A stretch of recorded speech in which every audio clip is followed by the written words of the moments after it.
بسم الله الرحمن الرحيم. أتوجه بالتحية إلى شعبنا اليمني العظيم، وأترحم على شهدائنا الأبرار ضحايا يوم أمس السبت في الصالة الكبرى في شارع الخمسين بالعاصمة صنعاء، وأتمنى للجرحى الشفاء العاجل. هذا العدوان الغاشم البربري الفاشي الغير مبرر من قبل النظام السعودي وحلفائه، إن هذا العدوان لن يذهب سدى على الإطلاق. ضحايا الشعب اليمني وضحايا سوريا وضحايا العراق وليبيا ولبنان لن تذهب سدى من قبل ذلك النظام السعودي الوهابي التكفيري. الإخوة الأعزاء، أيتها الأخوات، آن الأوان وحانت ساعة الصفر أن أدعو كافة أبناء القوات المسلحة والأمن واللجان الشعبية، وعلى وجه الخصوص القوات المسلحة والأمن الذي شملتهم هيكلة الفار عبد رب منصور هادي، إلى جبهة القتال، إلى الحدود، للأخذ بالثار ضحايانا الذي قتلوا في الساحات وقتلوا في المعسكرات وقتلوا في الأسواق، ومنها المجازر المروعة. هذه أكبر مجزرة هي الصالة الكبرى. ولنبدأ بمجزرة أطباء بلا حدود في منطقة عبس، ومجزرة المزرق، ومجزرة مستبة في حجة والمخاء وواحجة والجحملية ومنبه وسنبان ورازح وأسواق نهب وحي الهنود في محافظة الحديدة. هذه المجازر التي ارتكبها النظام السعودي، ومجزرة سحار ومجز وأرحب وسعوان ومفرق شرعب ومفرق حيفان والأسواق في لحج. هذه المجازر التي ارتكبها النظام السعودي الرجعي الكهنوتي المتخلف. الحرب لها أصول، ولكن لا يعرف الأصول، يعرف الحقد، لأنه نظام وهابي تكفيري، نظام وهابي تكفيري لا يؤمن بشيء، يؤمن بالمال والتآمر على الآخرين. تتآمر على جيرانك في اليمن والعراق وسوريا وليبيا ولبنان، تتآمر بأي حق لا يشكل خطرا على أمنك القومي على الإطلاق. ما هو إلا حقد تكفيري وهابي. الأخوة والأخوات الأعزاء، إننا أدعو كل أبناء الوطن إلى التلاحم والتعاضد، شبابا وشبانا ورجالا ونساء، لمواجهة هذا العدوان السافر المتغطرس الرجعي الكهنوتي، لمواجهة هذا العدوان بكل قوة. وعليكم التوجه إلى جبهة القتال بأسلحتكم وعتادكم، وعلى وزارة الدفاع ورئاسة الأركان ووزارة الداخلية وضع الترتيبات اللازمة لاستقبال المقاتلين، استقبالهم في الجبهات، في جبهات الحدود في نجران وجيزان وعسير على الحدود مع الجارة، زائد مواجهة العدوان الداخلي إذا لم يستجيبوا لقرار العفو العام الذي وجهه المجلس السياسي الأعلى، فليستفيدوا من هذا القرار ويعودوا إلى جادة الصواب.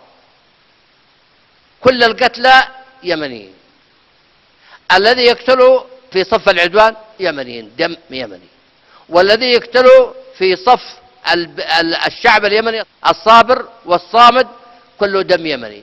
إذن لماذا ما نحاور أنفسنا ونصلح أنفسنا ونواجه العدوان.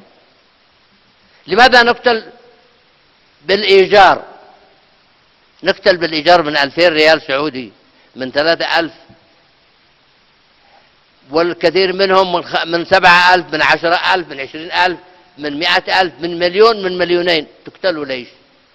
يا شعب الإيمان والحكمة، يا شعب الأصالة والتاريخ، شعب الحرية والديمقراطية، تقتلوا لماذا؟ تعالوا نتحاور ونتفاهم. ناديت برحيل صالح من السلطة ورحلت، وانتخبنا رئيسا مؤقتا اسمه عبد ربه منصور هادي، لن يلتزم لا بالدستور ولا بالنظام ولا بالقانون. هذا هو الشخص من مخلفات الاستعمار البريطاني وتربية بريطانية، وأمثال كثير. لا يعرف حقوق الإنسان، يعرف أنه خائن لوطنه بس. هذا مرتزق رقم واحد.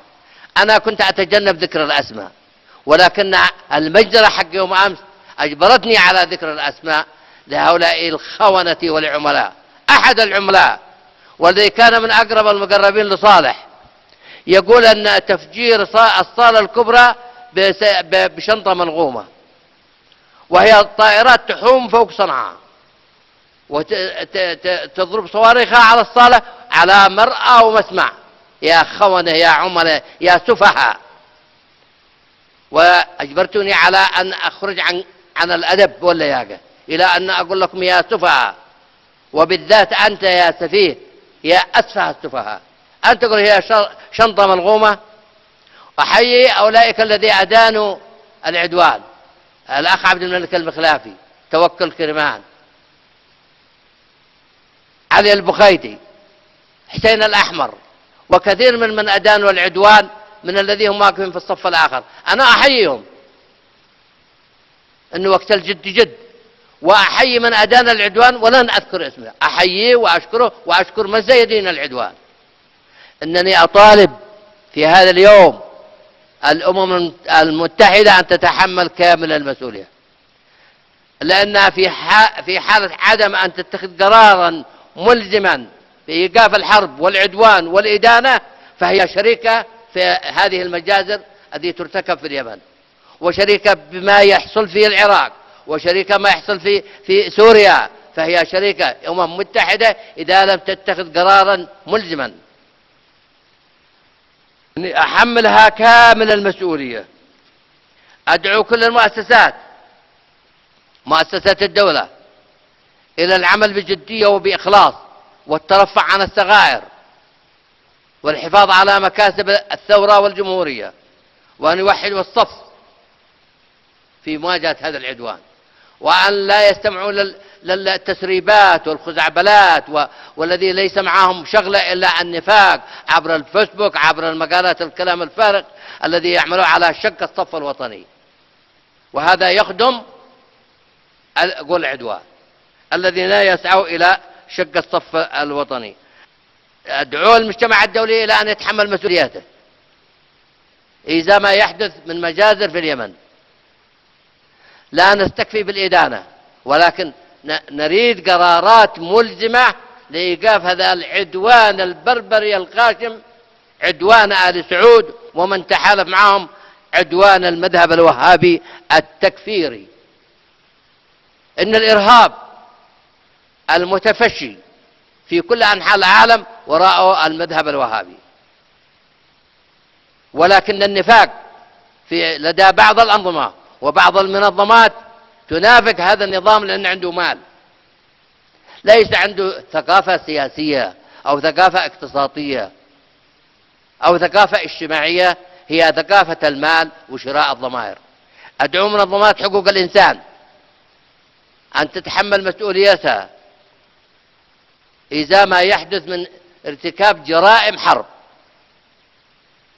وأننا سنقاضي هذا النظام ومن تحالف مع النظام آجلا أم آجلا أمام المحاكم الدولية. أما بالنسبة للذين يستمروا في غيهم من اليمنيين الذين يحددون الأهداف ويسلمون الإحداثيات، سنحاكمهم بالطريقة الذي يعرفها آجلا أم عاجلا.